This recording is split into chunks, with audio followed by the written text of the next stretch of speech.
my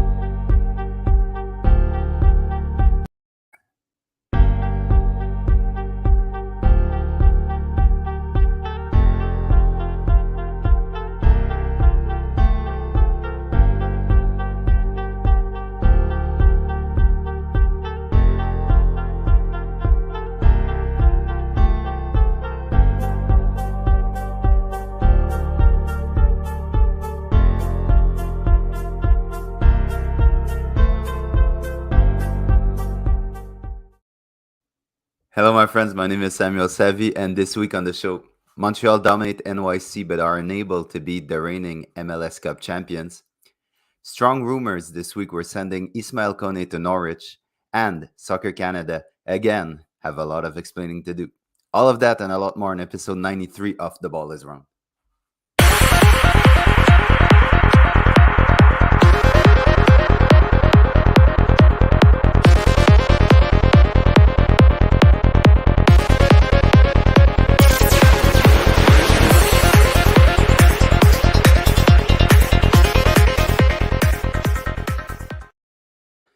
I'm joined as usual by my friends Yves Paul and Ed Rafael. Guys, on Friday, some very, very sad news came out.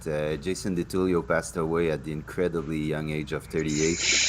For some time now, he was involved in a brave battle against brain cancer. He seemed to always keep a positive, upbeat, and warrior mentality while battling this horrible disease. It was a heartbreaking day on Friday for his family, friends, colleagues, and the fans of the club. Eve, I'm going to start with you. Just a word on this man and his legacy, please. How do you go after, man? Yeah, obviously Jason Di Tullio, he was really legendary with the Montreal Impact, and also he touched on Quebec soccer and Canadian soccer because he worked, of course, with Canada soccer as well. So he leaves, I think, a really strong legacy about the impact that one individual can have across so many organizations. And obviously, he spread his iconic phrase "La Grinta" everywhere he went, and I remember last November when Montreal won the Canadian Championship, and we saw how moved he was to see them clinch that and raise that trophy and get his medal and carry it down and celebrate with the whole team. And I'm just so sad for him and his friends and his family that he's not going to be able to celebrate any other accomplishments because I think his legacy certainly with Montreal will be long lasting. Hady. Yeah, and it's very sad. First of all, going away at such a young age, that's very very sad. Second of all, that you can see it in everybody's eyes around the organization how much he meant to them, and a lot of people were really affected by that death. Everybody I talked to was really really sad. And I had a chance to I didn't really meet him in person, but I saw him in training a couple of times when I was when I went there. um he was always surrounded by people. Every time he used to go on the pitch, even if he wasn't really, unfortunately, coaching anymore. He used to go on the pitch, do a small speech. All the players were around him, and we're kind of cheering for him, listening to his every word, and he seemed very important for the group. And even after the game, I'm going to talk about the presser later, but even after the game, a lot of emotions from both the coach, but also the players that were really affected by this death. And a big legend has left us, so he will live on. I'm pretty sure in everybody's hearts. Yeah, for sure. I remember these days at Claude Robillard. I like to reminisce on these days. That's when I started following the club, and I remember Jason Di Tullio with all of these other guys, Mauro, Nevio Pizzolito, Gabriel Gervais, and all of that. So, when he did put an end to his playing days and went into coaching, you see the impact he had on the provincial teams, or Team Quebec, and he seemed to have left a mark on a lot of these players going forward. And when you're a player, you see so many different coaches, and they all have their speeches, and some of them seem to kind of get a bit boring or get a bit out of date. But it seems like every time Jason Di Tullio would speak, it would hit home. It would just go through to the players, and that's something that's really not easy to do as a coach. So seeing that legacy of La Grinta that he left, and that players really took it on, and it's not just a word that people would throw out. There's a meaning, and there's a purpose, and a sense to it. Shows how appreciated and how respected he was. So it's a really sad day for the club, but I really liked how the club dealt with all that process, and they did a really good job. And talking about that, and that's interesting. Matthew says public will be able to attend the Oh. ceremony via Joey Alfier. That's a great news. So I guess details will come out a bit later on when the ceremony and when all the proceedings will be out, but we'll keep an eye on it, and we'll update it on our social media platforms. Mm-hmm. Um, Speaking about how the club decided you know, to to take a step on Jason Di Tullio's passing, Pierre Mayotte, our friend of the show, asks us. He said in French, I'll translate a little idea. Jason Di Tullio on the Wall of Fame. There's a question, and he asks us and EMFC Radio and CanFC what we think of that idea. I want to hear you guys. Do you think that that's a good idea? We would like to see something different, maybe a more personalized homage to Jason Di Tullio. Yeah. I think there's a lot of different ways that he could be immortalized because he touched on so many different levels at the club. He was a player, so you could certainly see him on the Wall of Fame. He was really involved with the academy before he joined the first team assistant coaching staff. So there's a lot of different ways that I think he could be like, whether there's something built in for him at Centre Nutrilé, whether like we see a lot in Europe, a stand named after somebody, Yeah. Oh, or on the she named everything. Like we don't yeah, have. everything. Yeah, I'm all for it. She gave all Everything. the ideas. It's a good one. I'm for everything. Yeah. No, but we're laughing, but it's not a laughing matter, No. obviously. But yeah, I like your idea about naming a stand after him. I think that will be a great Yeah. way to really immortalize his name and his what he gave to this club. Of course, Wall of Fame. That's something, but for me, it should be a bit A more big. than that. Yeah. Bigger. Personalized, yeah. Even if, of course, the Wall of Fame is extraordinary, Hmm. but I think that naming a stand, or I don't like like naming something in Saint Nutrilé after him. I like the stand because Yeah. he's a player, he was a coach, he was everything. So in the stand, that's where everybody goes. That's where all the Yeah. supporters go. So I think it's a lot more.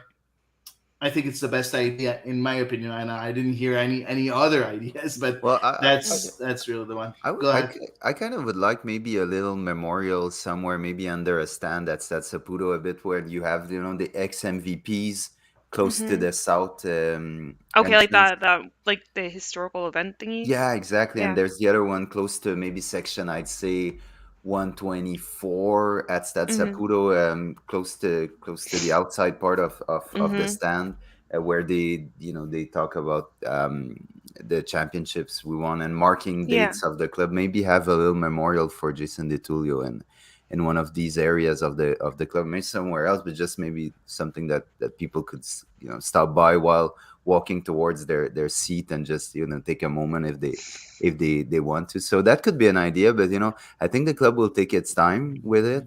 Won't they? Yeah. They don't need to rush. I think could take a few months, maybe a year, to really gather their thoughts and really evaluate what's the best way to pay tribute to Jason. Yeah. So yeah, that's it's not much. We decided to start the show at 7, not 6:30, because of his number 7. A little homage from us. Not much in the whole landscape of what he meant for Quebec soccer and for this club, but I just want to say rest in peace, Jason Di Tullio. Guys, we will move on to the review of the NYCFC game, because it was a big game, and Montreal came into this game with heavy hearts, of course, to say, to face NYC, who was a very tough opponent, second in the East to start the night. Our opponents, they did came into this game in great form. They had only lost recently their talisman Tati Castellanos, and since the 2nd of April, they had only lost one game. It was a 2-1 defeat away to Philadelphia. Montreal, on their behalf, had got up from their atrocious performance against SKC and were riding a 2-game winning streak, having made amends against Toronto before winning a tough away game in DC. Before the game, yes, there was the nice tribute to the life of Jason Di Tullio, followed by a minute of silence that was impeccably respected by every single person present at Stade Saputo. That was amazing how the fans reacted to. But, Wilfried Nancy had the very difficult task of leading his men out for this Big Eastern Conference game against the reigning champions. Saint-Piet was healthy again, while Kamal Miller was available after purging his one-game ban for standing up against Toronto. With that in mind, it would be very interesting to see how Wilfried Nancy would decide to line up. So it went like Pantemis in goal, at center back from right to left, Waterman, Camacho, and Miller. At wing back, we had on the right Alistair Johnston, on the left Lassi Lapalainen. In midfield, Wanyama, Piet, and Mihalovic, and up front, Toy and Kyoto. Gabriele Corbo and Ismael Kone, who had replaced Sam Piet and Kamal Miller, were relegated to the bench, while Jojea Quizera, who was scratched against DC, made his return in the dress team. Sunusi Ibrahim and Zoran Basong, who had made the trip to DC, were both healthy scratches for this one. Eve, I had the feeling that this was maybe our strongest lineup all year. Did you have the same feeling as I did? Yeah, very much. Especially knowing that Lassi Lapalainen, because I think really left wing back had been the big question mark for CF Montreal so far this season. He'd been in really, really good form the past few matches, which boded really well. And as well, we've talked a lot about the Sam Piet Victor Wanyama partnership. Obviously, Georgie healthy, back to do as close to 90 minutes as he could. And for me, this is definitely Montreal's strongest lineup right now. Hady, were you happy that Piet was set right back into the action after missing the DC game? Oh yeah, I think that Wilfried Nancy has found a new way of playing with that 3-5-2, and before he had a number 6 and a number 8. Now he likes working with 2 number 6s, even if Piet plays a more offensive role, not an 8, but a more offensive role. We'll talk about that a bit later. So yeah, I think that Piet is very important in that setup, and it showed yesterday. Mm-hmm. Guys, any other thoughts on the lineup? No. It was interesting. I'm more interested into the tactical lineup and how they were placed during the game, and I think that's going to be very interesting to Adam likes. Yeah, but for sure, and the first 10 minutes was absolutely that. It was 2 very solid tactical systems that were going at it, like kind of feeling themselves out, like boxers in the first round of a boxing match. And when in the 11th minute, Sam Piet delivered a super ball into the box, and both Mihalovic and Miller were able to get onto it. Now, guys, I'll start with you, Hady, because we have a little tactical breakdown on this one, but I want to hear you, Hady, first of all, on we've seen some very disbalanced defensive patterns by Montreal recently, in which Kamal Miller seems to kind of bulldoze his way forward when we're in position. How much do you think this can be attributed to personnel initiative versus a command by the coaching staff? Oh, it's a command 100% by the coaching staff, and it was explained to us by Samuel Piet after the game in the presser, saying that he had the role when we had possession. He had the role to play on the right, and Kamal Miller had the role to play on the left of the midfield, with only Waterman and Camacho staying behind as defenders. So that was exactly what Wilfried Nancy was expecting. It's funny that you're asking me that question, because you didn't know I had prepared that. But if you look at that, I love that graphic. The passing network of the CF Montreal. I love that because we see the difference in the way Montreal plays now.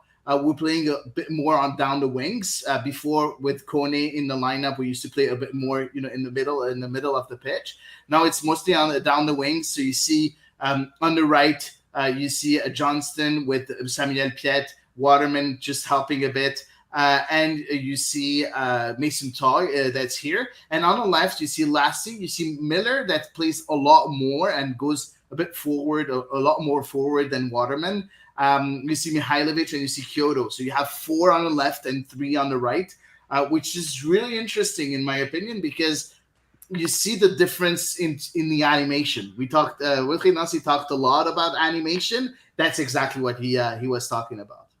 Yeah, it's interesting. And Eve, do you have the feeling that more and more Montreal's offensive patterns are tailor-made on the individual strengths of the players? I'm inclined to say yes, especially, I think last night, seeing as well how young NYC lined up with relatively inexperienced players, compared to what we've maybe been used to seeing for them. I thought Lassi Lapalainen was given a lot of opportunities to do his trademark move, which actually did pay off for him. Sorry, on several occasions. I think probably benefited a little bit from the player he was facing. As well, obviously, we know that Alistair Johnston can put in a good cross. He was given the opportunity to cross the ball lots of times. Unfortunately, didn't mean that the attacking players were ready to receive it, but nonetheless. And then obviously, I think Victor Wanyama as well was able to make a lot of those line breaking passes in between the defensive lines. Yeah, and on that particular play, I was sitting as usual at my seat, and a lot of people were saying, why didn't Piet shoot? Piet kind Mm. of set up a shot and decided to cross. So I'll kind of explain, I think, why Piet decided not to shoot. And Here there it we are. comes. Here it comes. Oh, Hady. The tactical genius. He's No. here. He's here. Let's start with the first pick. So you can see on this particular play, there's a lot going on, but I'll break it down. Why double teaming Georgi Mihailovic and an overload with Kamal Miller creates complete havoc in the opposition defense. So what you see on the red stripe is Miller's run, okay? So in the circle number 1 in blue, you see Lassi Lapalainen, who's marked by the right winger of New York. And in circle number 2, you have the right back and Maxi Morales, who are double teaming. Well, in fact, no, sorry. Maxi Morales is on Victor Wanyama, and you have the right back and the other midfielder around Georgi Mihailovic. You see in the third circle, With the Romel question Kyoto. mark? No, the number 3, the circle, the third blue Oh, sorry. circle with Okay. number 3. You see the 2 center backs who are on Mason Toy and Romel Kyoto. Where I put the question mark is Thales Magno is marking Sam Piet, but is completely attracted on Victor Wanyama, leaving Sam Piet completely free. So what you see here is a pretty good setup for New York, but Kamal Miller completely flared that they were really keeping an eye on Georgi Mihailovic and found space. Now we can advance to the second. There we go. So we still have here on the bottom of your screen on the left, Lassie is checked. The man-to-man is working well. You have the 2 center backs who are marking man-to-man their man. Mason Toy and Romel Kyoto are checked. Now, the right back has his eyes on Georgi Mihailovic and never checks behind that Kamal Miller is there. So when Magno is attracted to Victor Wanyama, Wanyama quickly passes to Piet, who's now free because Thales Magno didn't follow his man. So New York are still well placed, but the fact that they kind of let go of the double team on Mihailovic without really picking anyone up, and Magno looking directly at Wanyama now causes problems for New York. So forward we go. There you go. So look at in the yellow circle, you see an overload. So we're 3 against 2, And the player that's marked in yellow in the blue circle is the center back who was marking Romel Kyoto. So New York have three players that are committed to block Sam Piet's shot. Piet knows that in the box, Montreal have four players against two, and you have that player in red that I wrote panic on. That's the right winger of New York who was checking Lapalainen, who now sees Miller free, and he's scurrying to get back. So Piet fakes the shot beautifully, attracts players towards him. And New York yesterday were clearly committed to blocking shots because they blocked a whole lot of them. But it comes with a downside is that you let yourself exposed behind you because you're very aggressive. So Piet delivers the ball in, and it was a perfect ball for real. It was exactly what it needed to be because Montreal had a 3-on-2 on the penalty spot, and they had Kamal Miller surging behind. Just the problem is nobody was able to get on the end of it, and Miller didn't get his goal that he kind of deserved because he created that play by forcing the overload, and panic ensued in New York zone. And when the ball came in, look at how exposed New York are. Everyone is running towards their goal. It's the worst play for a defender is to run towards your goal to try to defend because you're always running and looking behind your shoulder, but no one was able to get on the end of it. So when we're talking about these overloads and why Montreal like to cross in some a bit weird areas like Piet, you often see a player in Piet's area maybe look for his winger or try a shot. Piet decided to cross. It's often for that. So Mihailovic is a danger man. People Mhm. they like to double team him because they know he can be very dangerous in possession. But then when Kamal Miller uses that space, New York completely exposed. So that's why Sam Piet didn't take the shot. I think it was a good decision by Piet to try to cross and could well have brought a goal. So Mhm. there you go, guys. Um, Nice work. guys, yeah, go ahead, Eddie. I said nice work. Oh, Yeah. thanks, man. Thanks, thanks, man. Guys, I just wanted to hear you on Kamal. He seemed on a mission last night. What was up with our 2022 All Star? I gotta tell you, he was back with a vengeance after missing last week's match. I don't know if it was the La Grinta effect, or what, but he was a pillar in the defense. Obviously, I think we're gonna talk about, multiple defensive moments. Um, but no, especially obviously, what comes first to mind is that highlight reel tackle and then pass that he made early in the second half that should have resulted in a goal for Montreal. But it's good to point out that on the attacking front as well, he also offered quite a lot to his team. Yeah, Hattie.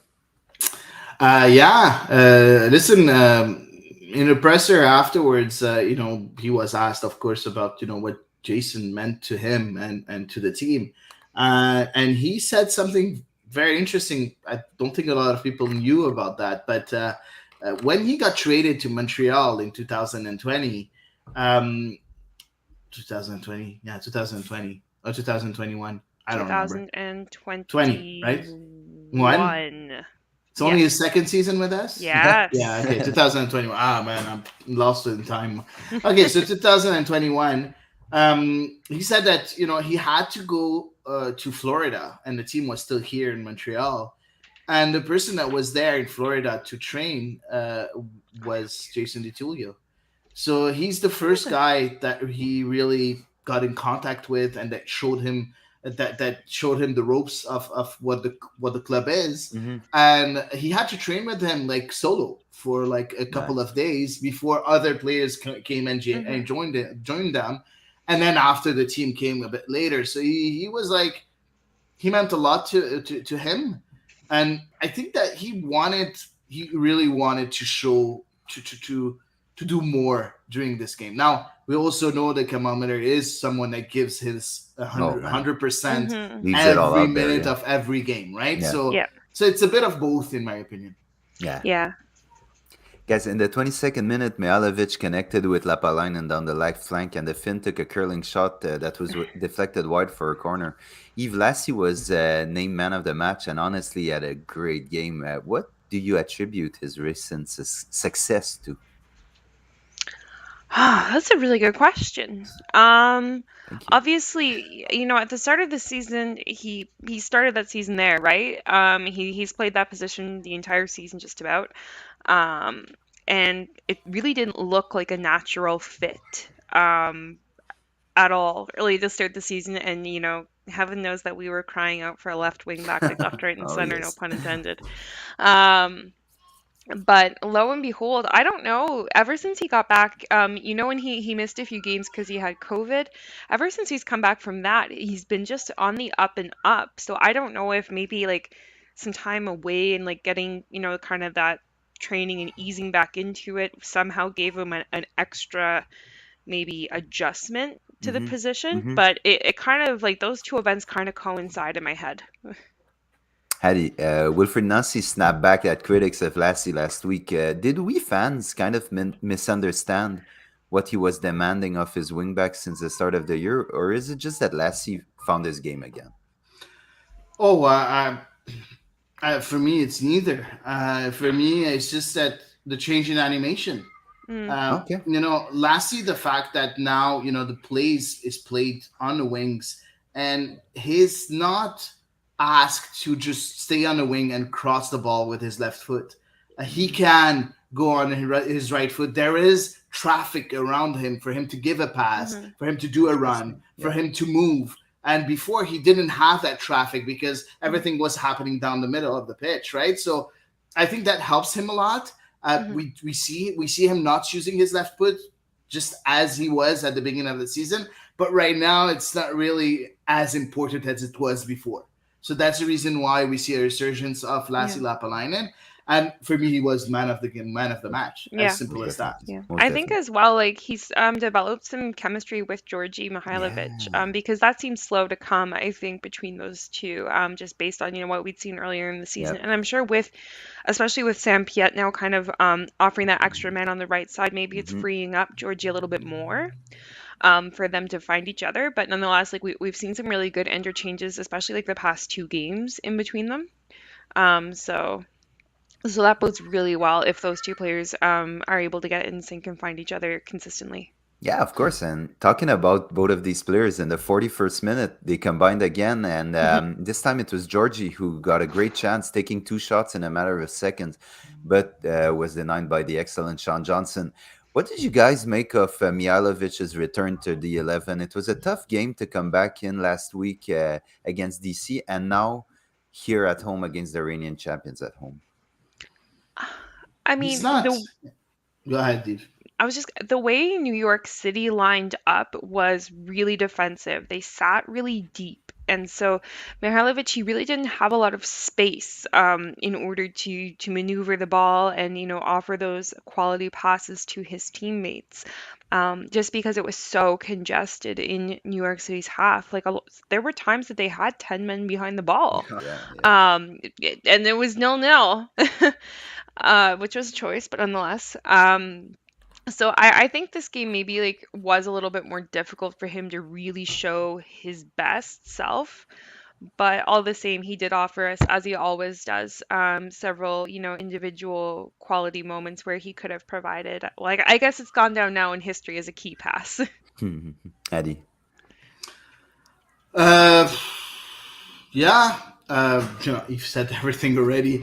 I think that Georgie needs a bit of time to adjust to that new way of playing.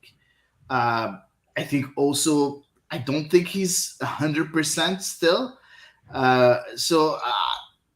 Yeah, I just think he needs a bit of time. But I don't think that he had a bad game neither. Right? He No. didn't No. have a bad game. Mm-mm. He's usually a bit more influential, but I think it's gonna come just until he absorbs the new way of playing. Yeah. I think I don't. I'm not really worried about Georgie's performances at all.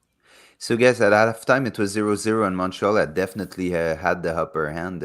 Adi, what adjustments would you have liked to see had you been the coach yesterday at halftime? Oh, no adjustments. No? Oh, we didn't need any adjustments No. because we dominated that first half. Like Yeah. New York City didn't even get a sniff of the ball at all, you know? So, no, I don't think we needed to do any changes. I was very, very happy of the way, Montreal played. To be honest, I thought that Montreal would have, be trailing by two at halftime at the beginning, like before the match started. So Okay. I was very, very happy to see how the game was going. Mm-hmm. And I was just a bit afraid because when you miss so many chances, when you dominate that much, you You always might have be made to pay. Yeah, exactly. You always have that feeling in the back of your head, right? I've trained you Yeah. well. So, Eve, had you been Wilfred Nancy, what was your team talk at halftime?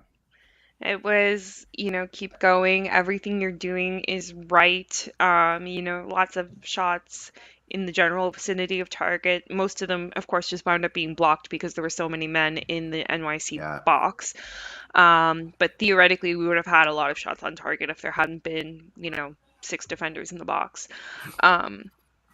Seriously, there was that one poor guy who just blocked it like with his face. God love him. Yeah. Oh, it's crazy. Yeah, They yeah, they they but parked it. Yeah. yeah, but no, I think I would have said keep doing what you're doing because it's working. Obviously would have been congratulating the defense for holding up as well as they did. Especially speaking of, Lassie made a fantastic interception so early in the Mm-hmm. Yeah. match. Mm-hmm. Yeah. Unfortunately, he was way back deep, so he had nobody to pass it to because it was normally he would get the ball out there. But nonetheless, just a side note there. He's like, I got the ball. I Yeah, got the yeah, ball. A defensive. now what? A defensive, yes.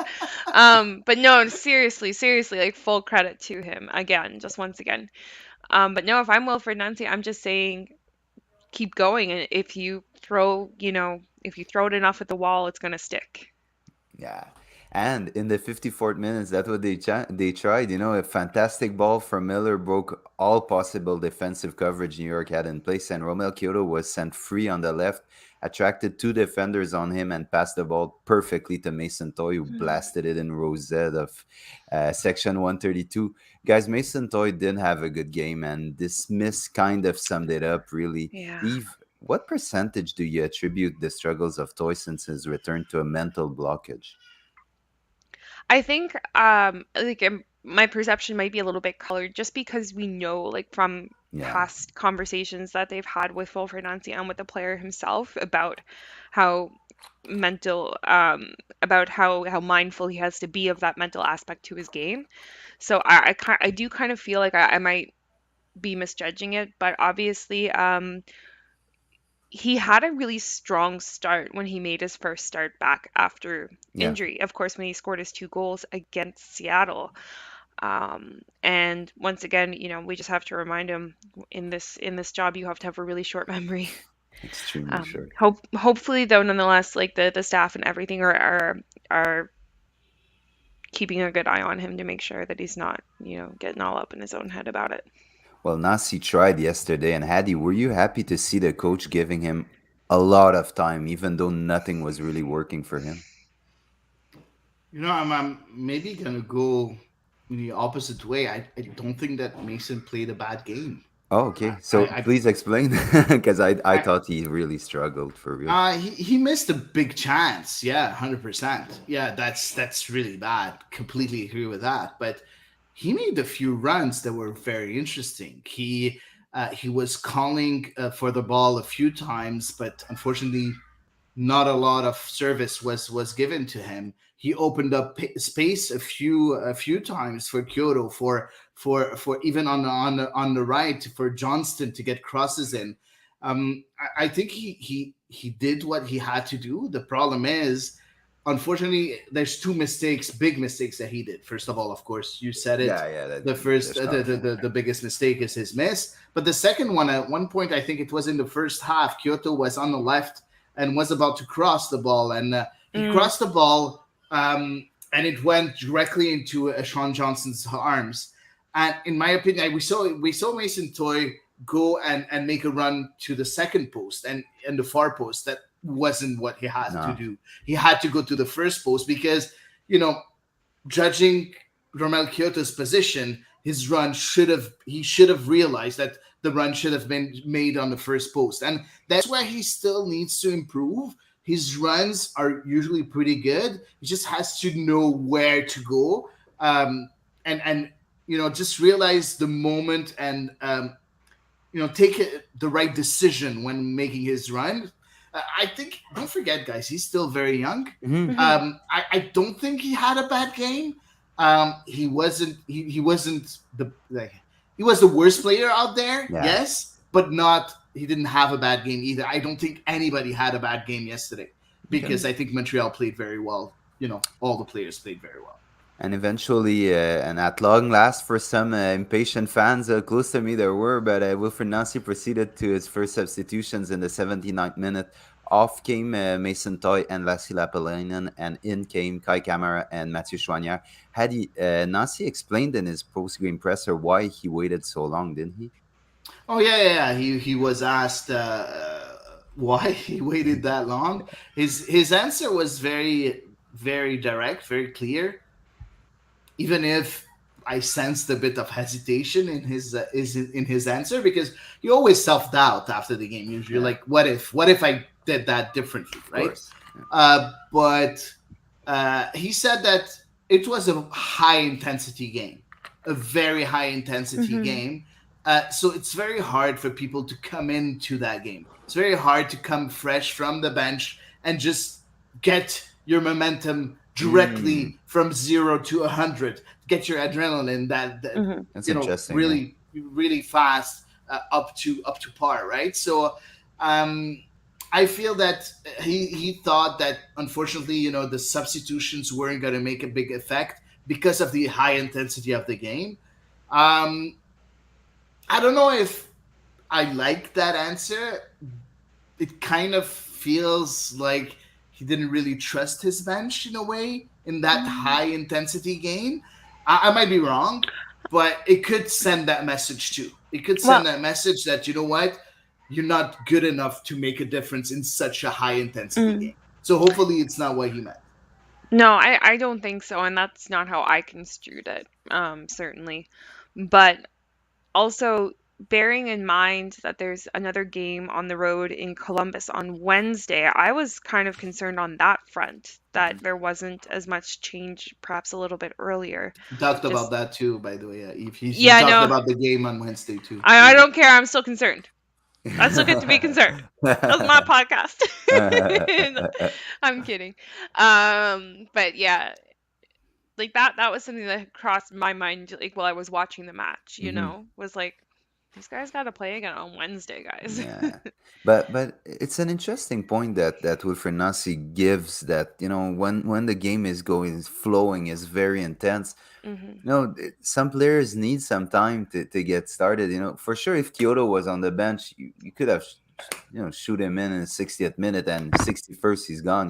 He's doing his thing. But some players need that 5-10 minutes. They need Hmm. a few touches. They need to feel the ball to feel good on their ball and really get going. So that's for me at this stage, when almost 2 years into his reign as head coach. That's maybe just Wilfred Nancy knowing his players more than ever. So if he gave that explanation, I kind of believe him, that wasn't too much of a political answer and more of him saying the truth. Guys, a few minutes later, Piet and Mihailovic came off for Torres and Kone. Montreal was unable to muster anything more than half chances until the end, and picked up what can be considered, in my opinion, a good point Yeah. against a very strong team. With that result, Montreal is guaranteed to finish the weekend in third position. Two things stood out among fans after the game, one positive and one negative. So, because you are known as the positive, upbeat guy, Hady, I'll ask you to tackle the negative narrative. Montreal was unable to break down the opposition's spark bus at Stade Saputo again. What do you say for that? Unlucky, Okay. very unlucky, because chances were here. I think the miss of Mason Toy is just stroke of bad luck, because he's a good player and usually he puts it at the back of the net. It's just sometimes it just doesn't want to go in, and for me it was just unlucky One of for these days. Montreal, because they were so dominant during 90 minutes, 90 plus minutes. Mm. Eve, ever Hmm. the pessimistic, I want to hear you on the positive narrative. Good luck Mon- with that. no, I'm ready. Montreal's I got my high, wine. I'm hard, gonna have to get a and breathe. aggressive press was a Yep. true headache for New York Oh City my all game. gosh. Wasn't it? Yeah. Honestly, especially in that first half, I think it was even more so overwhelming. It was just staggering.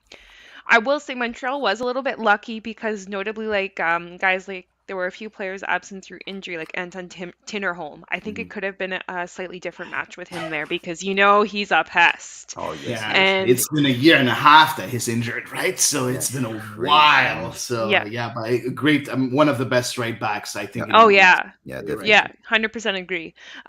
He stands out in my mind every time. Every time Yeah, we're facing New York, I'm like Tati Castellanos, no more. Maxi Morales, who left during as well through injury, unfortunately, and Anton Timmerholm. I'm like, oh god, and Sean Johnson. But anyway, I digress. Yeah, honestly, they really, really suffocated New York.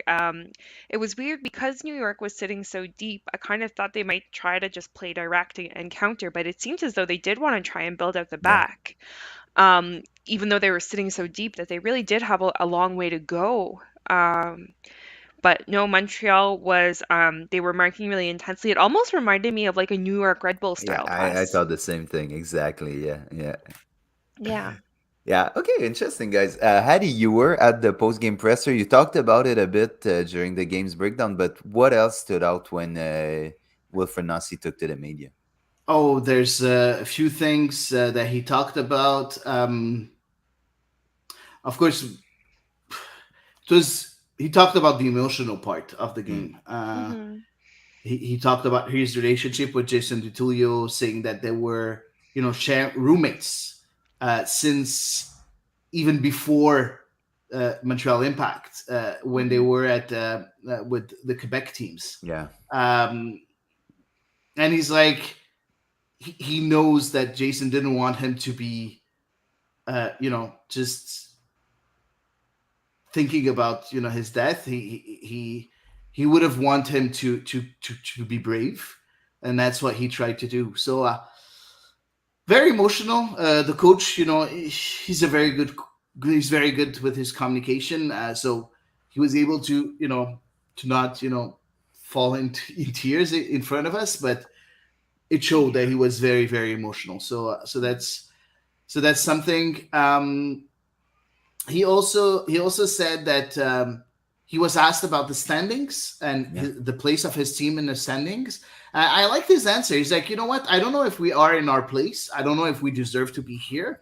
But if you look at that at this game, we're able to shut New York City FC the whole game. They got one or two shots on not on target but on goal on goal, yeah. during the whole game, and it was a way of saying, you guys, you like stats, so you're asking me if you There you like go. our position in standings. I'm just giving you a stat just so you can analyze what you need to analyze. um he also said that they've been working a lot about on their physical condition It in order shows. to be able to repeat the Uh-huh. effort, to really go ahead and last a bit more. And it's funny because we see Lassie, Yeah, being able to repeat, the efforts and try again and try again and be 100%, and his stamina still growing and growing each game. And we see now that Lassie, usually at the 60th minute, Lassie is completely gone, right? mm. Hmm. And this time around, even at the 75th minute, he was still And he running. worked hard. He Oh worked yeah, very hard. put in a So real so it shift. Yeah, shows that a lot of physical things, condition, physical condition, Hmm. experiences were done, and it seems very good. So that's for Nancy. Do you want me to talk about the players or a bit sure. Go later? ahead. Who was Uh, available for the media? Samuel Piet and Kamal Miller. Okay, So I talked a bit about what they said, Hmm. both of them. I'm just going to add a few things. Samuel Piet talking about Jason Di Tullio. He's like, uh, the valors that we have, within the club are courage and passion. And that's what Jason Di Tullio taught us. And that's exactly what we do on the pitch every time we go out. And I like that because courage and passion. it's all you need. It's all you need if you're a football player, right? So of course quality is A important, bit but of courage talent and helps, but passion. yeah. Yeah, I but look at courage you and at least three passion. quarters of the way there. Exactly. So courage and passion is everything. That's what makes the difference between a good team and a very good team. So Mm. so I don't know. I like that. And for Kamal Miller, yeah, no, he didn't say much that we need to talk about. I talked about, he talked about his relationship Yeah, yeah, with yeah. Jason Di Tullio, but the rest was pretty nothing that really stood out in my opinion. Cool. And Eve, you couldn't make it to the stadium this time. Did you find it a bit weird to watch a game on the TV? How did you Very. like your experience? No, I would much rather be at the stadium. Unfortunately, like I did have a very cute four-legged reason as to why I was home. Um, he's laying on the ground next to me, giving me the side eye 'cause he knows I'm talking about him. Yeah, but no, especially to be fair, like I probably would have spent most of the match crying. So it's Yeah, it probably was. like for the best of the people around me that I wasn't there. But yeah, I certainly wish I could have been there, 100%. And the ambiance that you catch on TV versus the ambiance that you feel in the stadium are, I think, two entirely different things. So I will say my experience at the stadium is like way more interesting than what I watched on TV or what I heard on TV. Yeah, I, I was there, so I'll give the Thank you, rundown of the Sam. stadium. Yeah, yeah. Go ahead, Eddie. we have a question from one of our listeners, Matthew, who Please. said, "When was the last time a Oh, CFMTL so midfielder good. scored a goal like Sophie Schmidt today? Sophie Oh, it's Schmidt such a good scored a goal. screamer from outside the area I'm today in like, NWSL. oh, I'm not really midfielder. good. My memory is not really good into Marco Donadal? remembering. I know, I have it. Tied there in the Champions League against Olympia. Oh, good Yeah, Yeah, one. at Yeah, I went way at back in time. the Olympic Stadium. Yeah. it's been a while, Okay. huh? Oh, it has been a while. Yeah, Yeah, yeah. definitely. I think that's what's if we need a midfielder at one point, that's what we need to look at. Someone that can shoot the ball Yeah. because Yep. yesterday, I think if I we was real had surprised. someone Yeah. that was able to shoot the ball, I think we would have added a bit more pressure on New York Of City course. FC. Yeah, most Hmm. And definitely. unfortunately, we didn't have even at the end of the game when Kone had a clear, like he That had a Decided clear not to surprised me take a it. shot on lot. goal from outside the area. He didn't take it. I still Well, don't what's understand extra why he didn't weird do is it. just last week he was like shooting every 5 seconds, and we were like, Yeah. "There's other choices you can make." Maybe he overcorrected. Yeah, that's what happens. So yeah, the stadium, guys. First of all, it was a beautiful, beautiful weather for football, and it was a packed house. Our second consecutive. The first Yeah, was against That's Toronto. They awesome. they announced a packed house, but there was at least 1,500 to 2,000 seats that were Well, it's unoccupied. But sold out, so it just they means all sold the they it's sold tickets the are sold out. tickets. taken. Yeah, Yeah. They it's sold the sold out. tickets. Yeah, You know, but Eve paid for her ticket, but she wasn't there, yeah, right? yeah, Somebody else no. had my ticket though. So there was a body there in my place. But yeah, there was some good good ambiance. 1642 did their thing. 127 was there. There was a group of Algerians who were in the Yeah. higher part of section 132 that did a good job, and mostly a really good night of football. I really loved it. And mm, I know it's not exactly as it was before, but more and more it's giving the old time Yeah, vibes, and the yeah. Hmm. feelings that I had when I started going to the stadium. And when you leave the stadium, you've been on a buzz, on a high, a bit like that. So that's cool. It's funny Um, because we talked about the fan experience at one point because we were talking about how can we fill the stadium. I think it was yeah, a it was a question choice, I Tate from think. asked the Tate. question, didn't From he? From Tate, Yeah. State, yeah, yeah. exactly. A question from Tate Brooks, uh, and and I think one of the answers, Oh my most God, of I our knew you were answer, gonna. Oh, go ahead. what? No, I thought you were gonna bring up something, but go ahead. Okay, I'll bring I your thing up after. and we talked about the fact that we need wins and we Yeah. need good experiences and we need to have a good game. And I think even if we didn't get the win yesterday, I think most of the fans left the stadium happy and happy about their experience and wanting to get to know more and to get more and to come back to the stadium. Hopefully. So I think that's very positive in Yeah. my opinion. Okay. What I was gonna say, Hattie, is I remember you saying specifically, I think it was back when, people were maybe a little morose about Toronto making certain signings. And there was some discussion that, all the fans who show up, that's gonna be our only sellout of the year, just to see Insigne, blah blah Mhm. blah. And then you said, well, what if we beat them though? And all those people who wouldn't normally Ah, show up, and then I'm like, oh Lord, our first match after that game is, oh my God, Hattie's been that is proven. right. And She to be hates fair, it when I'm right. She oh, it Oh, drives hates me it, for nuts. It guys. sure. drives She me, just hates it it. drives me crazy. It drives me crazy. Yeah, yeah, and that thought crossed my mind. Like, obviously, I don't know of how many of yesterday's tickets fall into that category, certainly, but nonetheless, that crossed my mind. I thought of you. And Tate asks us, can we make three sellouts in a Oh, row?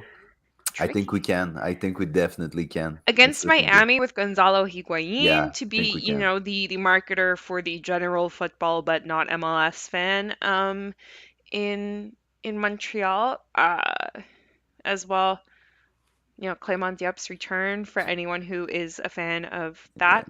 Um, I see Drama Queen's potential. return. Who? Drama Queen return. Yeah. There's gonna Uh, be some drama for sure. probably never a dull moment. Um, but I certainly see it being better than, the 12, 13,000 that we've seen on many instances this season. I Hmm. do certainly see it being better than that. How do you see it? Yeah, and even like for MLS followers, right? Pozuelo Yeah. being with the Yeah. Inter Miami, a lot Oh, of I people forgot about really him. like Pozuelo, right? So you do have Pozuelo coming in, Kieran Gibbs for people Arsenal fans if they're interested into Oh, good. Those people who coming. busted out their jersey for Thierry Henry can like put it Yeah, back exactly. on. Yeah, exactly. They can come back. For French people, Corentin Jean, that's coming also, former French, B team international. So a good player too. Or for people that like to be just like the folklore of MLS with Breck Shea. That's still with Inter Miami. Yeah, so it's going to be interesting. I think we can fill the stadium again. Now, if not, it's not the end of the world, in my opinion. No, no, it's not. But it's encouraging, and we talked about it at the start of the year with when we were a bit lamenting that the stadium was half Yeah, empty. We were saying Mm-hmm. it was trending in the right direction. I remember when we beat Atlanta, then there was the Orlando game, I think, and you had the feeling that more and more people were coming, and we said we will sell out games this year. Well, I remember I said it, and yeah, I was we right. all So I'm said it. Yeah, happy yeah, that yeah. I was right. I really was happy. Yeah. So there you Yep, go, guys. We need to move on for to the sure. preview Do of we? the We don't need Columbus to. away game. Of course, we need to. It's the usual, guys. We're traveling to Columbus on Wednesday. Montreal wins if Montreal loses if. As simple as that. And if you're not ready, I can go first. I'll go Uh, first. I'm not ready. Eve, you are, or I go. no, you can go ahead, Sam. Okay. I think Montreal wins if they keep that battling mentality, and we talked about it. I talked about it a bit before the game when we were previewing the New York game. But if Montreal starts to really think that they're better, maybe they think that they don't need to grind as hard as they need to. It's gonna be a tough game because Columbus is not having a good game, a good season. Not They've yet. made one signing who's extremely impactful so far. Sure, but it's not the Columbus that used to terrorize us just thinking No. about playing against Columbus. That Maybe was just 5 years Miriam, ago, I think. Just Miriam and Kai and Federico Camera. Higuain.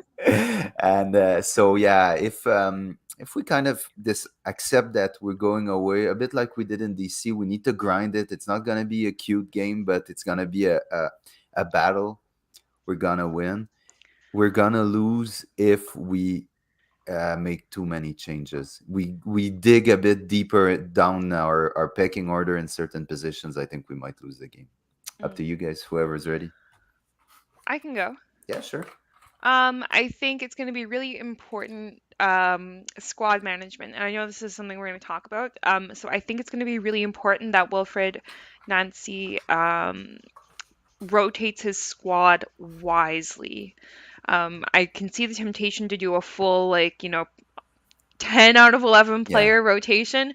But I do think that Montreal will get the stuffing beat out of them if he does that. So I'm going to say Montreal will win if they rotate a little bit because I think there are some players looking a little fatigued. And as well, knowing, of course, that Miami is enjoying decent form this season. So you have to be mindful of your home match. But anyway, Montreal will win if they rotate very wisely.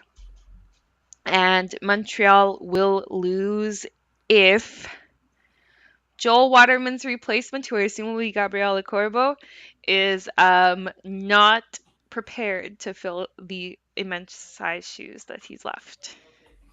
Hady. No pressure. Montreal will win if they have another very good defensive outing because I think that a lot of people were talking about Montreal being dominant against New York City FC offensively, but even defensively, I think Oh yes. the defense was really good. So they need to be as good against Columbus, and you do have quite a few threats on the other side. And then Montreal will lose if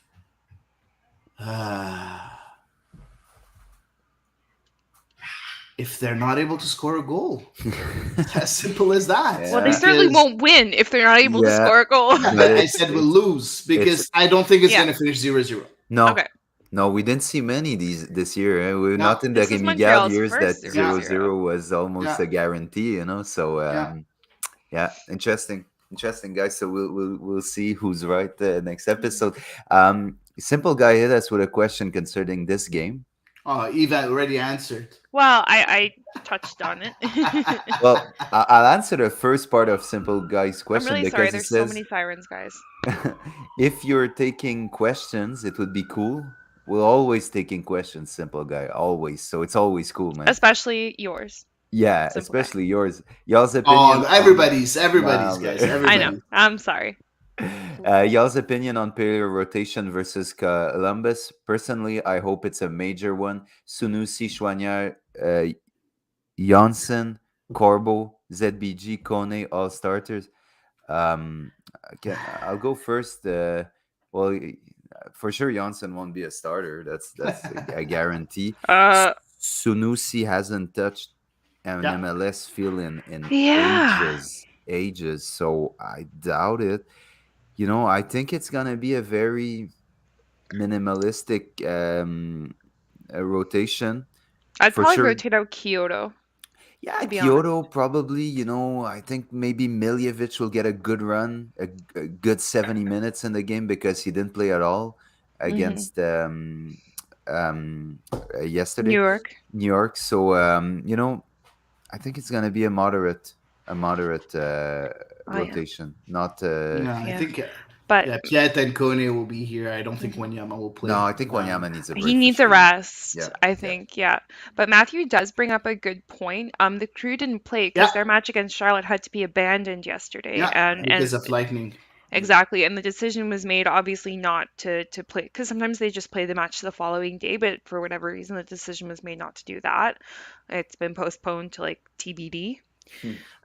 Which is, interesting because you don't know how that's going to factor in because it could be an advantage in that they didn't exert themselves this weekend. But at the same time, they had a really long day yesterday waiting to find out if they'd be playing or not, right? And they still traveled like for nothing. So it's going to be really interesting. They prepared the game and they didn't put it in place. So that could be also a bit problematic for the players. So it's kind of like you can see like the pros and cons of that kind of situation. Yeah. Yeah, but for simple, I know Yeah. it's it's maybe a reflex. You would like it, but I don't think we'll see much of a rotation. I really don't. Maybe what could happen is Wilfred Nasi be a bit quicker for some substitutions, and Mm, maybe take out a Alistair Johnston maybe at halftime and give a run to ZBG who hasn't played in a long time, something like that. But eh, points are on the line and so important, and it's gonna be a dogfight until the very end, yeah. and we can't drop points Yeah. through But rotation. there will be. Yeah, I'll give my take on that. Sure. I think there will be rotation, as Yves said. Not a full rotation, but I think that people like Mathieu Choignard will get maybe a Yeah. start. Maybe Yeah. Quizera will get a start. Hmm. Mm, But I don't think that Sunusi will get a start. Johnson will get a start. No. All those players that haven't been in the vicinity mhm. of the first team, No, I won't. getting minutes here and there, I don't think they'll get minutes. Even ZBG, I would be very surprised if he gets a start. I think maybe it will be Choignard on the right and then Quizera on the left with Kone and Piet in the middle, more than ZBG because he hasn't played much still this year. Yeah. So I don't know. We'll see. But for sure, I think we all agree that there will be a bit of rotation, but not a full squad rotation. Yeah. No, that Okay. would be no good. Well, And cool with yes, that. we do love everyone's questions. I'm Oh, sorry. of By the course, way, of I'm course. No, I sorry. was just joking because It's Simple just Guy simple always guys' has it. questions often play into what I was going to say anyway. Yeah, that's why I you like like him that much. exactly. We're on the same wavelength. Guys, we had some news this week. A rumor that came completely out of the blue from the very influential Fabrizio Romano that Norwich representative had made the trip to Washington to watch Montreal play against DC. The goal of their trip was to monitor and speak to Ismail Kone about a potential transfer to the English football championship outfit. There was news then that came out that Montreal had an agreement with Norwich, but that eventually the player, his agent, and the club were unable to reach an agreement, canceling the transfer. Other reports, one from Vincent Détouche, suggested that Montreal never reached an agreement with Norwich for the youngster. So I'll just ask the question like this, guys. Just what the hell happened this week to Ismail Kone? It's about how I summed up my thoughts on the situation. I think obviously there was definitely smoke where there was fire because for anyone who follows like world football, Fabrizio Romano is like some sort of all-knowing, like what's that machine that they use in the X-Men, like Cerebro of I don't know, he's in all the agents and all the players and all the clubs' minds, and he's usually a really reputable source for rumors. So I think there was definitely smoke where there was fire, absolutely. And even then, like the source reporting to the Athletic that it was personal terms that had made the deal fall through. Like the Athletic is generally pretty reputable as well in their reporting.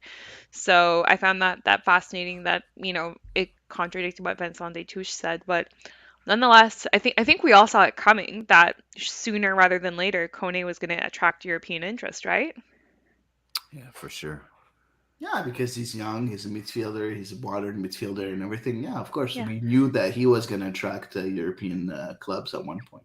Yeah, yeah, and especially, imagine getting in on the ground on a player when he's this young and this early in his career. Who knows what his ceiling is. Yeah.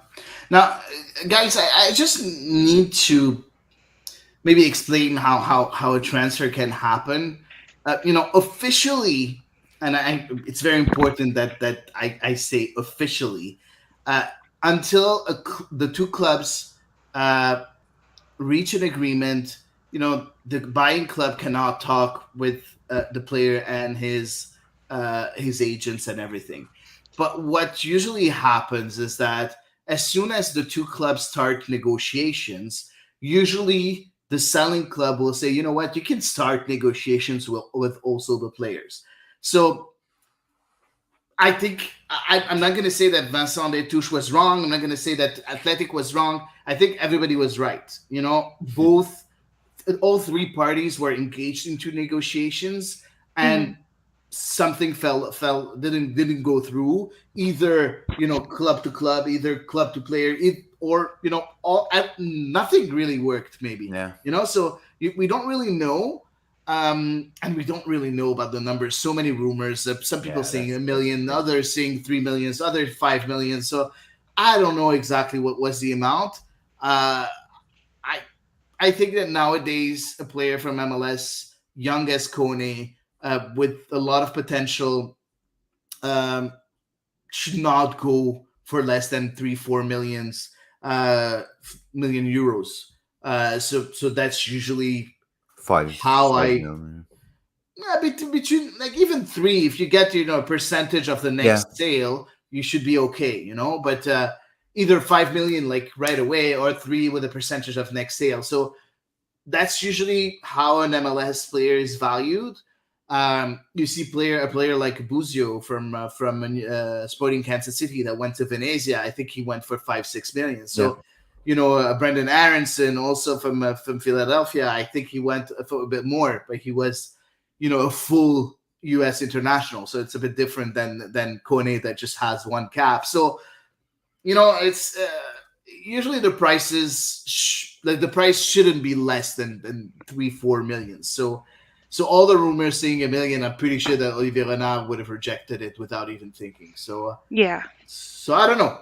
I'm speculating. Yeah, Obviously, yeah, for I sure. am That's speculating. that's what there's so many different informations that Yeah. came out, so it's difficult to really put your head on what happened. But what's gonna be very interesting is to hear what Olivier Renard will say about this when he'll eventually been made available to the press, because he's always very honest when talking about transfers and rumors and all of that. So it's gonna be interesting. Hady, if you're there, you need to ask that question if no one asks it. But I'm sure it's gonna be the first question anyways that Oh will come out. So no, it's gonna be asked. I'm not worried. I'm not worried at yeah, all. so we'll keep an eye on it. It's the transfer window is still open.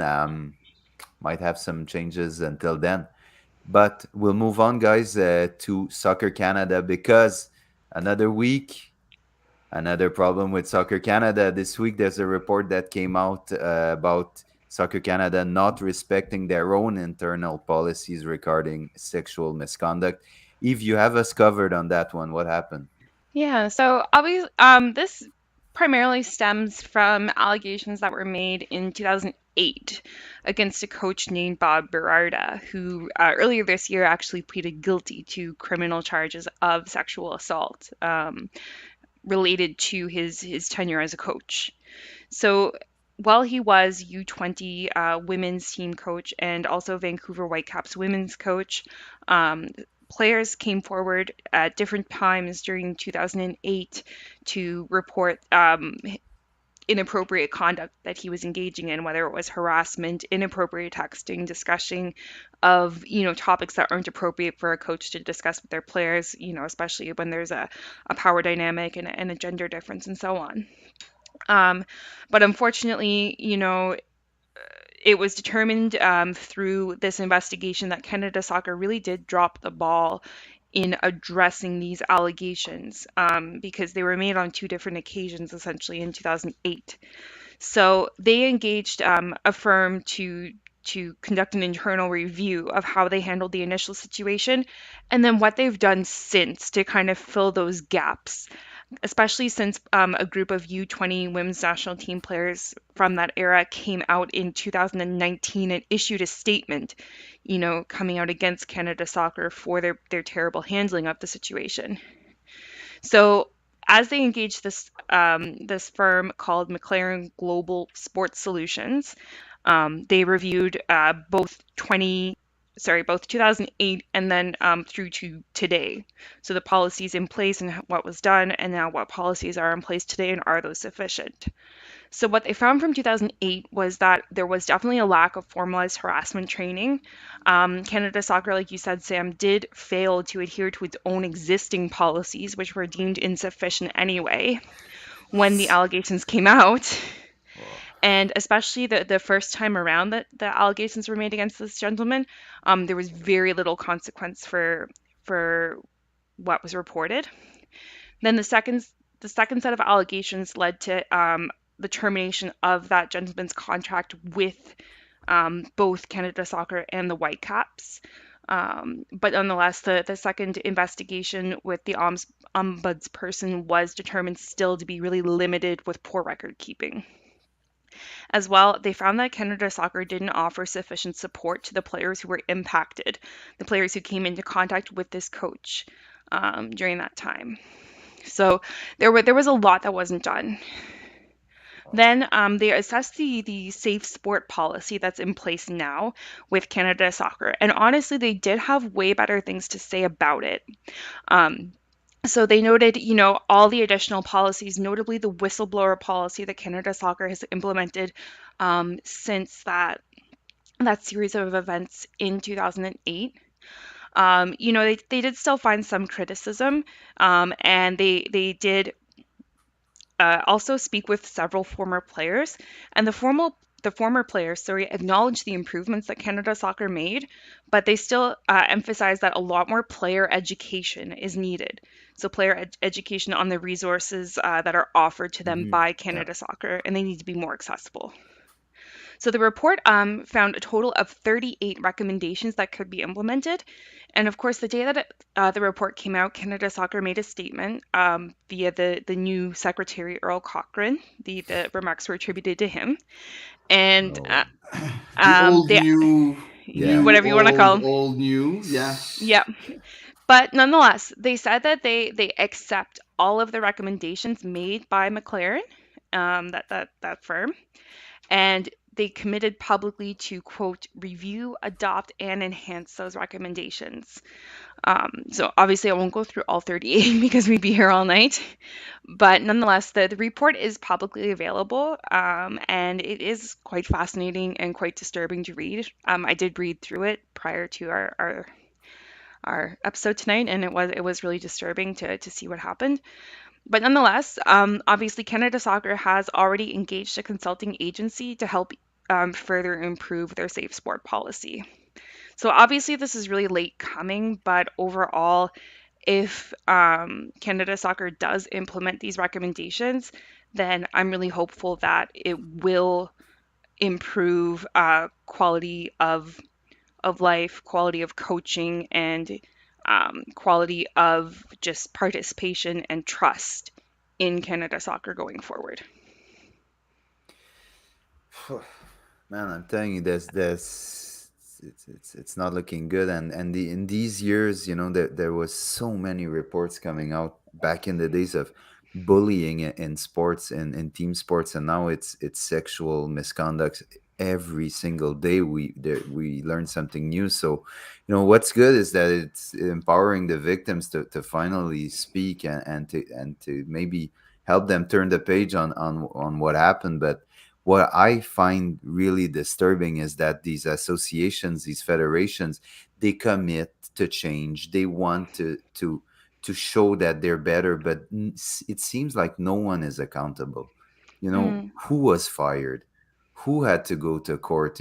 Because if you know all of these stuff, how can you not be held responsible almost at the same level as the person who committed these acts? oh God. So it's terrible, and we're seeing it in hockey.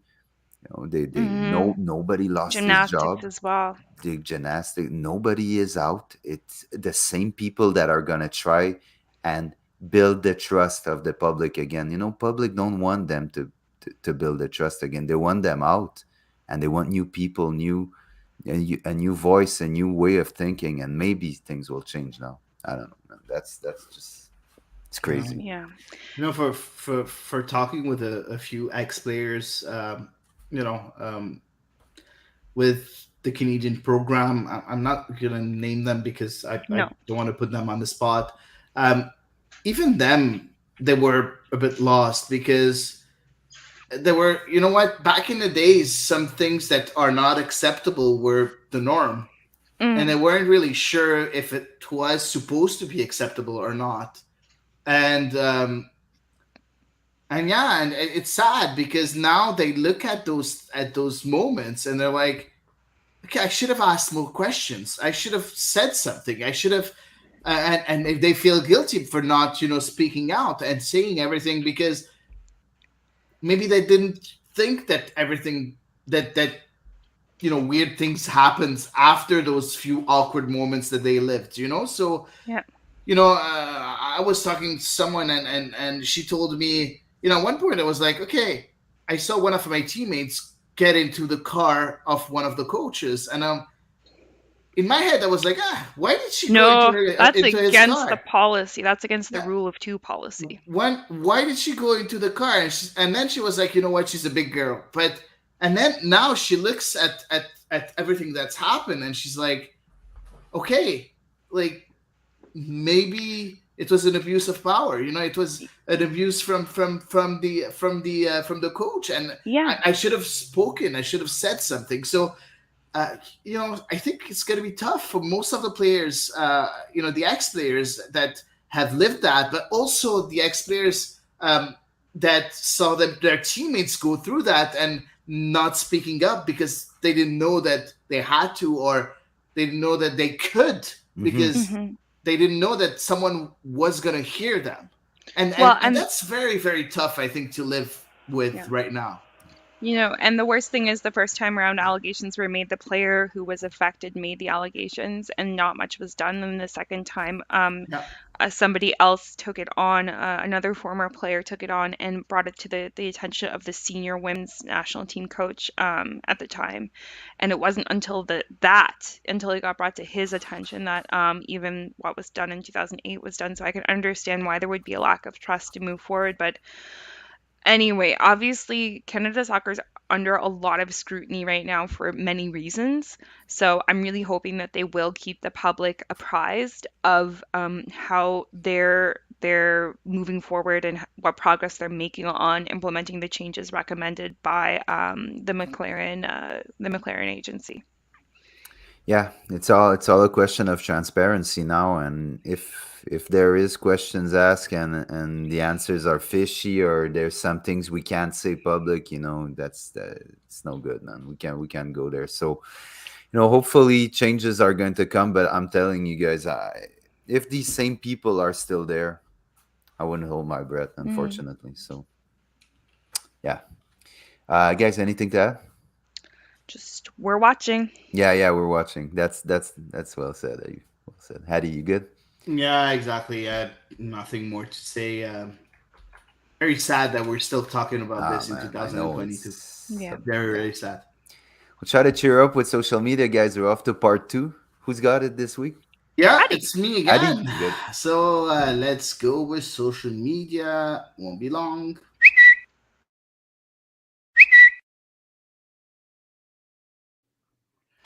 Okay, so let's start with the first tweet, and that's from Matthew Weber. Mm. Yeah, Appropriate jersey for tonight Oh, good with choice. Jason. Let's get the 3 points. It's nice, and we Yeah, talked it's nice. about the people rallying around Hmm. around this in a way. It's kind of sad that it's around a bad thing that happened, but still, I like the fact that everybody felt that they had to show their appreciation. Oh So my God. I like that. yeah. That's a beauty, and it's Hmm. that we saw some beautiful tributes Yeah. to Jason. It was really moving since Friday. But I know it's a bit off topic. I just want to say, man, this jersey is so beautiful. It brings me back Hmm. in time at Claude Rabiot. It was, and it suits Jason so well. He looks fantastic in it. Yeah. Oh my God. I'm so sorry, guys. Yeah, it's The dog. Steve's dog. That's yeah. So he's making some noises. So next, I like to imagine it as he was trying to like voice his support for Jason. But I'm nonetheless, sure that's I'm what he really was doing. sorry. That was an inappropriate moment for him to find his toy. next tweet from Athena Teens Babe. Has a It's bandaged hand Athena. become of CF Montreal kit? That's a Yeah, that's Sam Piat was matching Kamal Miller last night. I man, like and that. I think Kone had one too. Yeah, Man, and Kamal Miller has been wearing that yeah. band for so. I want to know, like, what's up with his hand. Like, can't he get it fixed once and for all? I'm joking, but yeah, there are like three or four players that are bandaged like exactly the same way on their hand. It's funny that she saw it because I was thinking about it yesterday at the Hmm. stadium. Yeah, yeah. So next tweet. From local man, I can't Mm. with Torres anymore. Put Miljevic on. Yeah. The What do thought you guys crossed my think about mind. that? Um, those last 30 seconds of the match, you know what I'm referring to, right? Yeah. When he was like, I'm just gonna dribble here, I'm just gonna Yeah. dribble Yeah. there, Yeah. I'm just gonna dribble here. I was kind of like, sir, just put it into the box anywhere. If we're lucky, it might just hit someone's arm. But unfortunately, that frustrated me with Torres last night. Man, Sam? it's as if more and more that we're finalizing and really polishing our tactical system. It's as if Torres slowly is fading out of Mm, utility in it. And I see more and more a player like Miljevic having a role. And I don't know if Wilfred Nasi only sees Miljevic as a direct replacement to Mihailovic, but I'd be really curious to see both of them have a run, for maybe Man. 25 minutes on the pitch. Oh, I mhm. love Let's see that. how they connect, and let's leave Wanyama or Piet behind to mop up whatever is needed. But let these two, because they're very creative, and I think they're complementary. They play the same position, but they play a very different game that could be complementary. Man. Whereas Torres is every day that goes by, I see Torres's role in the team fading. Man, I hate being the last to comment because you always guys steal my words. But that's good because we're on the same page, right? So, yeah, it's funny because I was talking to Julien from CanFC who was sitting next to me, and I was like, he asked me at halftime, who would you like to come in? And I was like, I would like to have Miljevic come in for Toy, with Miljevic playing between the lines and Mihailovic playing, the forward role next Mhm. to Kyoto. Wow. And I think that both of them could complement each other and maybe get that extra kind of creativity in the midfield and maybe get us a goal. And unfortunately, it didn't happen. So yeah, I like your idea, Sam, and that's exactly what I thought when I was watching the game too. So, but going back to the tweet, yeah, Torres is not in a good, unfortunately, good series of games right No, now. Not in a good mindset. But he's been good at one point during the season, so maybe Mhm. he'll find his groove back at one point. So hopefully he hope will. so. Next tweet from Abraham Harjana. I am a diehard Can WNT, so women's national team fan, and it is infuriating that I can't get their jerseys in a men's size. I have been waiting and checking since before the Olympics.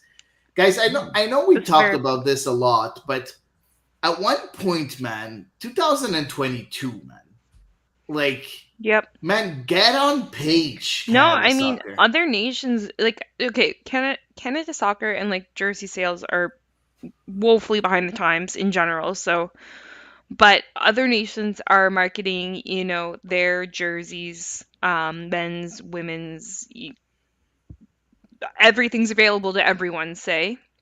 Um, but yeah, knowing how long it took Canada Soccer just to get jersey sales like somewhat organized, I'm not optimistic it's gonna happen anytime soon. I No, it's know, sad, but man. he's right though, Abraham. I'm Oh no, sure I they will. completely agree with Yeah. him. Yeah, but what I don't get it. What you're sitting in that marketing department. Is it a question of your ideas don't get through, or is it Mm, the question I of you don't can't know, even think man. of something as simple as that? What's up with that? Or I don't know, like your the company that you order the shirts from are not, fanatics. yeah, are not I'm calling diverse them out. enough or don't have enough products. Like, come on, man, you're So Canada so Soccer. You're so you're in the top 30 of the world. so Like, if come I on. let's say if I ask for, let's say, a medium man jersey, I can't put, for example, Vanessa Gilles or Jesse You could Fleming's get it name on your. customized, Yeah, yeah, okay, but so you it would, can do but that. like how the women's jerseys, they have like the maple leaf pattern on them. Yeah. You would And they not be able fit to it get a jersey. differently too. They do fit differently, you're Yeah. correct. But you would not be able to order, say, a size medium men's in like that pattern. Like Yeah. you could order a men's a men's jersey, like the regular red, and That you certainly get receive six Gilles months put on the later. back of it, no problem. Yeah. But Oh yeah, wow. you wouldn't be able to order like say a Vanessa Gilles replica jersey. Yeah, Okay. it's very That's sad. Very sad. It's Next, pathetic. pathetic. Yeah. next tweet, and it's from Al Kanako, saying, Oh my god. reacting to Canada's soccer statement. Your apology of sorry, but that was 15 years ago, gets a failing grade. What disciplinary action will be taken? Hiring a consultant to update policies is a good plan. How will you ensure Canada soccer staff and board follow the policies? And then Hmm. you have a second tweet, and that answered El Kanako from Smoke City FC.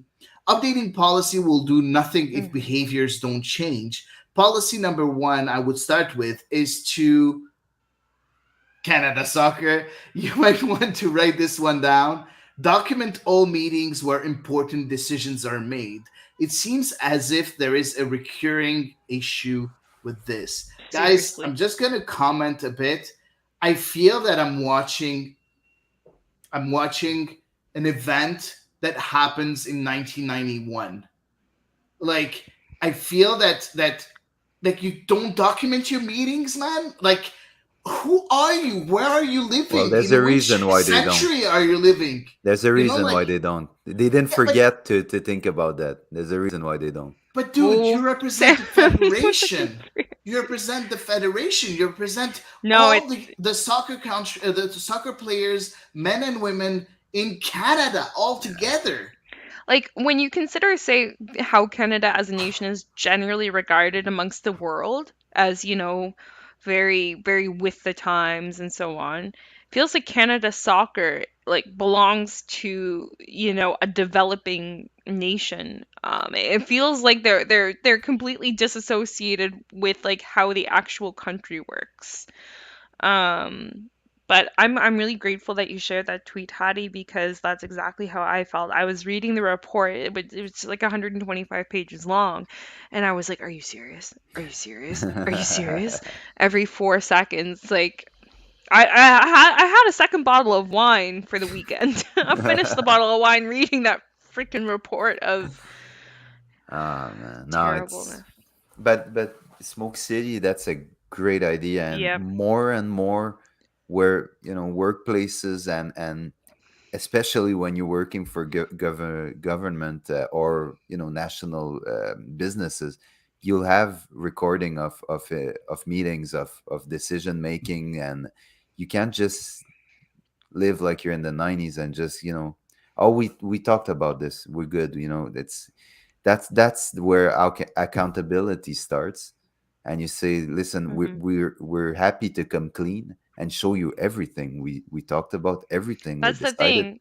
If you have nothing to hide, You because won't if you hide don't show anything. us anything, then But that gives us free license to assume the worst. but Exactly. I'm sorry. As per, I'm not really a legal counsel or No, me anything. neither. But as I want to know, like, if you look at the law itself, if players come and sign something saying, you know what, show me all documentations of all your meetings that happened in the past Hmm. 5 years, isn't It's like if you Canada get audited by Soccer? the CRA, right? Or Yeah. Yeah, the or exactly. Revenue Isn't Quebec. isn't Canada Soccer obligated to show everything Well, if they don't if have it's the anything, players? if But they if they don't have don't have anything, anything, that they would be charged for with whatever felony Hmm. they're accused of. well, Hmm. if there is something against that, but I don't think that not documenting meetings is a problem. It's not. Maybe it looks a bit, doesn't look good. It's not a good look, but I don't think there's anything I'm curious. I don't know. illegal. I'm No, asking I'm myself I'm sure because there isn't. Well, it's just if somebody alleges like that you said something that you didn't say or vice versa in that in a particular meeting, you have no proof to refute their claim, right? So I mean, if I would just want to cover my own butt personally, like I would record my every move, my every conversation with a human being if I could, because I'm like, oh man, sometimes I have salty takes on things, and I'm like, I don't want to be taken out of context, Yeah, but please. exactly that's because you don't have anything to hide. That's the thing. Yeah, That's the difference. there you go. Anyways. But Yeah. really good tweets by Yeah. these two people. It was excellent. Yeah, so guys, keep on tweeting and Yeah. tweeting interesting stuff. If you want to ask questions, feel free to tag us, as we said earlier in the pod, and we'll usually answer all the questions. We take really time to answer all the questions, so like feel free to ask us questions if you do have any. So that's it for social media. Are we moving on with the choices? I guess Yeah, we it's been a are. long time since we played a little game of choices, and we had bit of a shorter program for this one. So we said let's just bring choices back for an episode. So go ahead, Eddie. You're the choices man. Let's do this.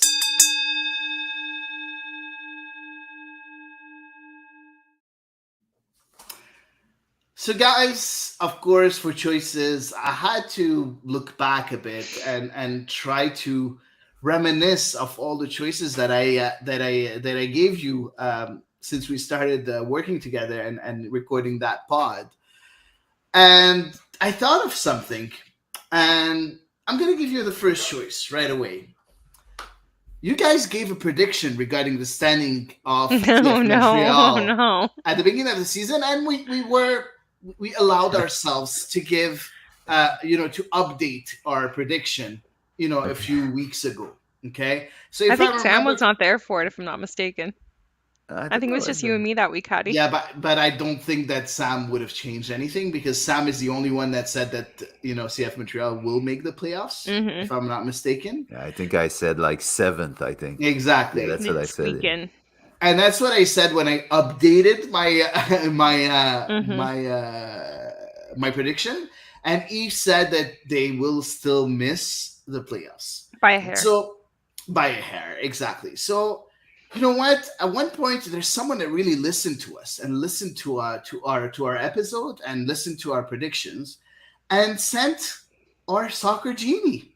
So the soccer Okay. genie that comes back for a second time, uh, comes to you guys and gives you a wish. And they're like, okay, guys. He comes up and tells you, you have to change your prediction. But I'm nice, I'm going to give you one position to play with. So if you say, let's say, seventh and they're eighth, you won. Okay? Or Mm-hmm. seventh and they're sixth, you won. So we're over under one. So Over under one. okay, Exactly. good. If you get it right, you will win $15,000. Hmm? But if you get it wrong, you will go to jail for 5 days. So what will be your predictions to that soccer genie? I'll show you your soccer genie again because he's cute. Okay, I'll go. Yeah. I say fourth. Oh wow. Sweet baby Jesus. Sorry. Oh, wow. I say fourth. Oh wow. Okay. Okay. So Sam says fourth. Yeah. Sam, can we document this, because we're not Canada Soccer, so we Yeah, for sure. And Well, it's I always recorded. document everything. It's, Even when we do there are the witnesses. even when we send tickets to people, we document everything. I Exactly. live for your draws, Sam. Okay, so fourth, Sam. There Okay. you go. Eve, you want me to go first? No, I'll do it. Seventh. Oh, wow. Seventh. You're going to jail, man. Okay. Thanks. One of us is. Hady. I say fifth. Fifth. Okay, cool. So we're kind of in the same patterns as we were since the start of the season, but just a bit more optimistic. Yeah, a bit more optimistic. I think even I changed our mind twice now. Yeah. Since the beginning of the season. So that's funny. Second choice for you guys.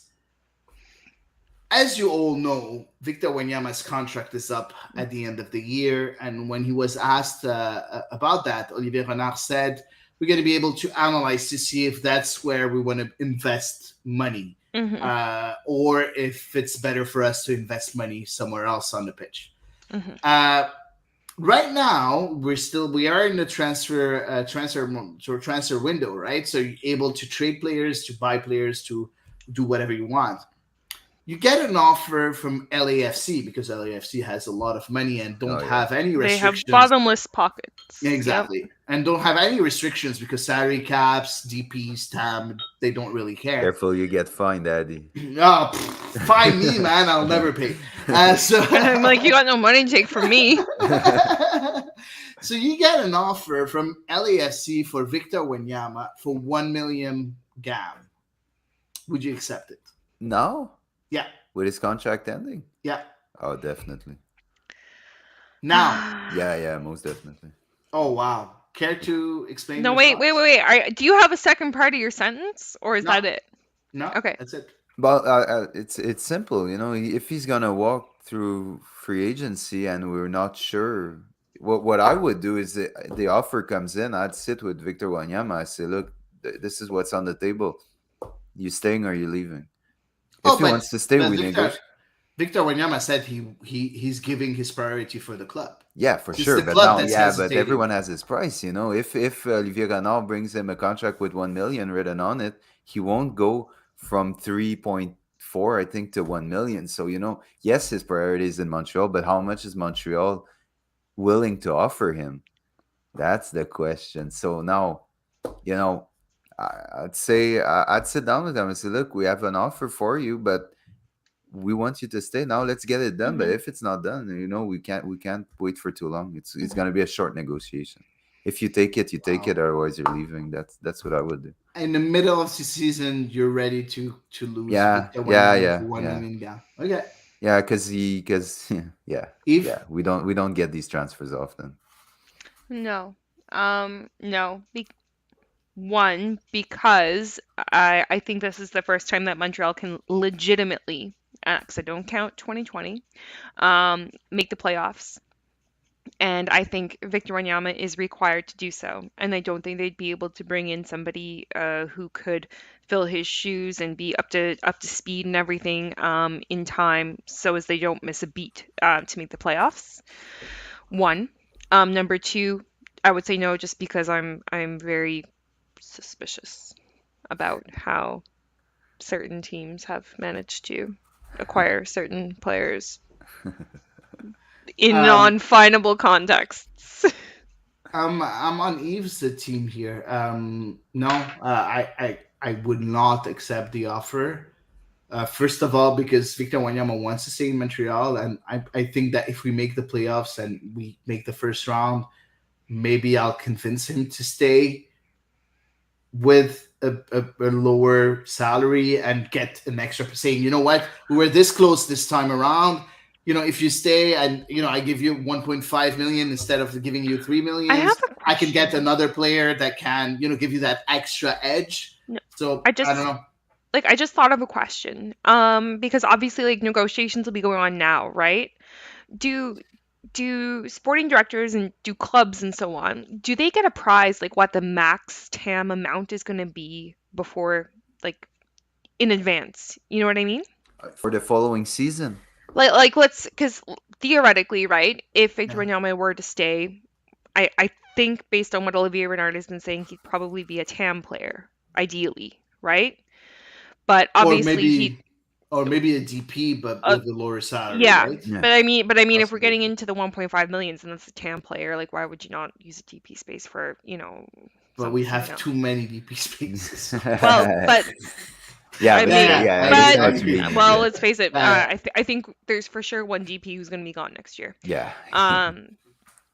No, I was just thinking, like, you know, because could you theoretically offer, like, whatever the max TAM salary is, if it were advantageous, sorry.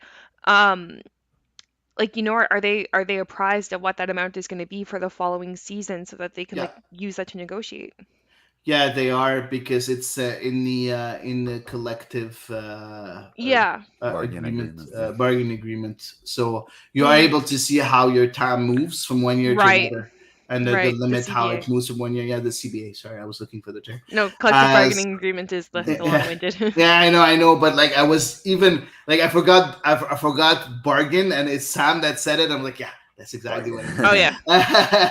So the CBA, like, yeah, it's written. I know that it was postponed for a year just because of the pandemic, but yeah, you can clearly know what Ah, is the okay, next lovely. amount No, I was next sorry, year. that thought just crossed my mind, and I probably did know that.